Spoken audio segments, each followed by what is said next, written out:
Hey guys. Alright, time for another walk and talk, and the video down below is from Salty Cracker. Now, Salty Cracker was talking about how these elementary schools around the country are now including sexual education into their standard curriculum. And this isn't middle school, this is elementary school. And they have these things called snow people, which is a diagram about the body and talking about, the different genitalia that you can have, the types of people you can be attracted to. Now, I'm sure a lot of you have heard that in the United Kingdom, in their public school system, they have been teaching children as young as 5 about autoerotic activities, aka masturbation, and almost encouraging it. They've also been talking about things like, well, boys can have periods, girls can have penises, and so on and so forth. And I'm not going to candy coat it, guys. I'll just say this straight up. I'll lead with a little bit of an anecdote here. So, I was down on Pacific Avenue. I just walked to Santa Cruz Roasters to get a cup of coffee. And I was walking back on my way to work. And this lady had a petition, and, she didn't really articulate it very well. She just said, "Oh, this is a petition to help save the children."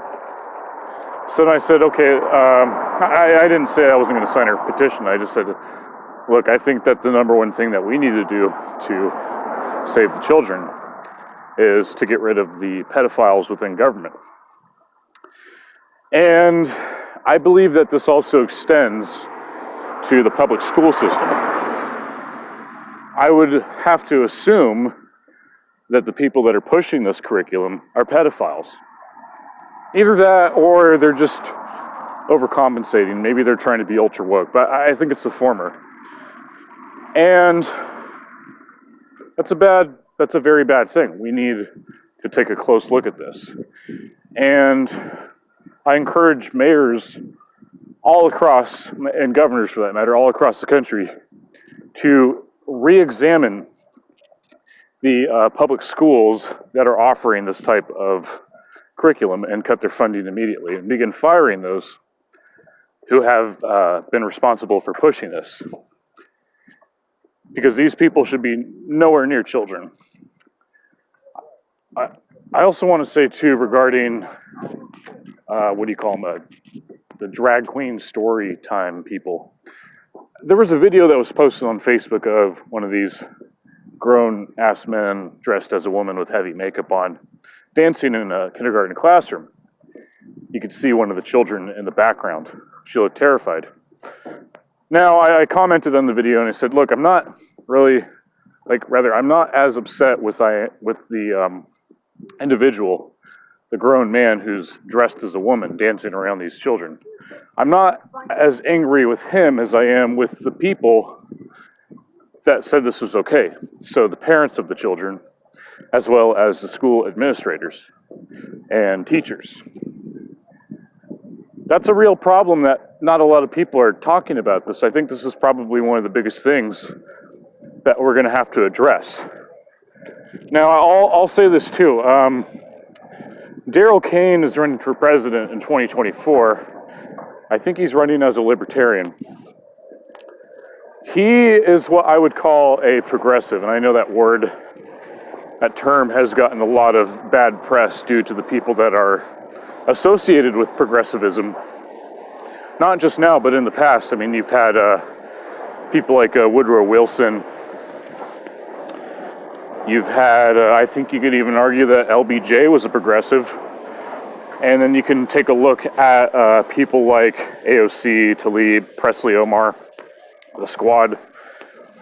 These are people that are on the left that are considered progressives. Now, Daryl Kane, I would consider to be a right-wing progressive because the term of progressive, at least the way I understand it, is one who uses the means of government to effect social change. And Daryl Kane has talked about implementing a new educational doctrine into public schools called Cane Corps. And he's also talked about the importance of preventing children from being harmed in child trafficking, sex trafficking, you name it. There's a countless, there's a number of things that our children are being exposed to.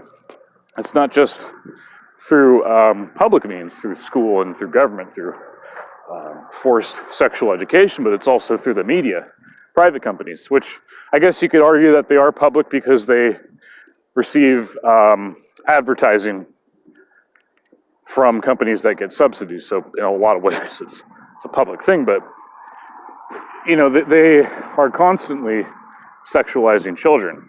Even South Park made an episode about this back almost 10 years ago, talking about Disney and the Jonas Brothers, talking about how, we want to sell sex to children, but we have to do it in a very kind fashion.